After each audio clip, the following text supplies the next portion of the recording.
Hello guys, and welcome to another tutorial from Vintage Radar. Today I'm going to show you how to set the light duration on your Casio G-Shock watch so we can switch between LT1 and LT3, meaning 1.5 seconds for LT1 or 3 seconds for LT3.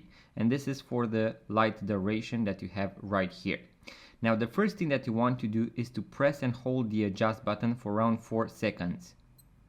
You are going to hear a small beep and you are going to see your home city first. Now we are going to use the mode button in order to toggle between different options. We are going to go past the setting of time and the date, and then we arrive at the light duration settings. So as you can see, we have LT3.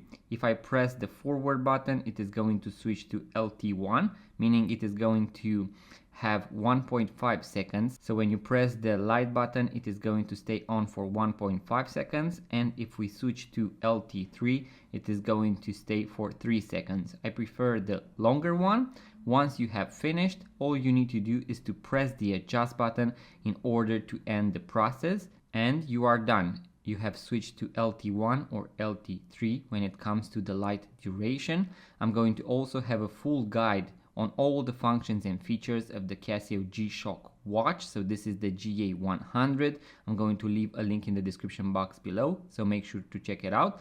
And also guys, if you are into watches, vintage watches, watch tutorials, watch reviews, watch unboxing videos, subscribe to this YouTube channel, give it a thumbs up, leave a comment, and I'm going to see you guys on the next video.